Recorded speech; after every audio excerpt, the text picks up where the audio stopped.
আসসালামু আলাইকুম, কেমন আছেন সবাই? আমরা আলহামদুলিল্লাহ ভালো আছি। কিছুদিন আগে গিয়েছিলাম ঘুরতে কেপ টাউনে। আমার পুরো পরিবার সহই গিয়েছিলাম ঘুরতে। তো কেপ টাউনে কোথায় কোথায় গিয়েছিলাম সেটার ছোটোখাটো টুকটাক ভিডিও নিয়ে চলে আসলাম আজকে। কেপ টাউনে আমরা ছিলাম 4 দিন। কেপ টাউনে ছিলাম আমরা 4 দিন 5 রাত। তো আমাদের ফ্লাইটটা ছিল জোহানেসবার্গ থেকে। একদম ভোরে ভোরে আমাদেরকে এয়ারপোর্টে যেতে হয়েছে 5টার দিকে। আমাদের ফ্লাইট ছিল 8টায়। তো এই তো আমরা উঠে গেলাম প্লেনে। এখন শুধু অপেক্ষা কখন গিয়ে নামবো।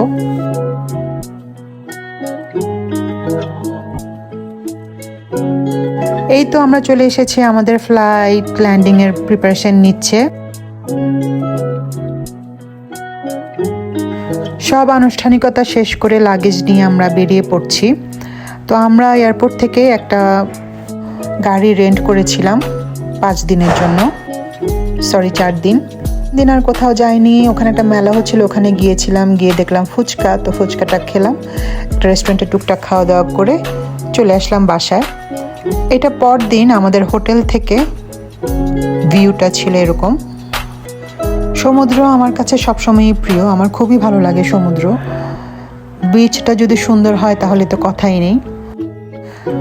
আমি চেষ্টা করি যেখানেই যাই না কেন বিচের পাশাপাশি গেলে বিচের পাশেই যেন রুমটা থাকে, যে আওয়াজটা আসে ভালো লাগে বেশ।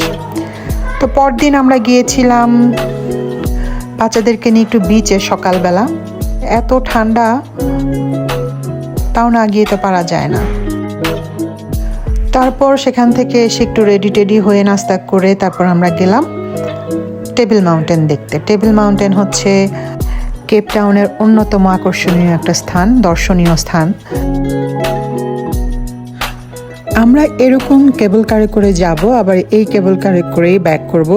তো আমরা টিকিট কেটে অপেক্ষা করছি কেবল কারের জন্য। যদিও আমার কেপ টাউনে এটা দ্বিতীয়বার যাওয়া, কিন্তু টেবিল মাউন্টেনে ওঠা এটাই আমার প্রথমবার। লাস্ট টাইম আসলে ওয়েদারের জন্য উঠতে দেয়নি, ওয়েদার খারাপ ছিল। এবারও যে খুব একটা ভালো সেটা না, কিন্তু নিচে থেকে ভালোই ছিল। উপরে ওঠার পর দেখলাম যে একদম পুরো ক্লাউডি হয়ে গেছে।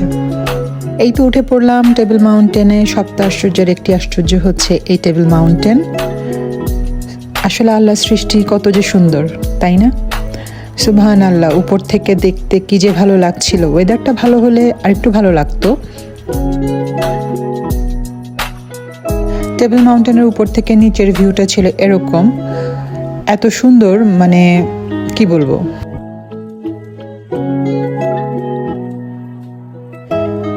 আসলে ওয়েদারের জন্য তেমন পুরো টেবিল মাউন্টেনটা ঘোরা হয়নি, কারণ অনেক ঠান্ডা উপরে আর বাতাস। তো আমরা এই তো নিচে নেমে যাচ্ছি সেই কেবল কারেই। আজকে এই পর্যন্তই।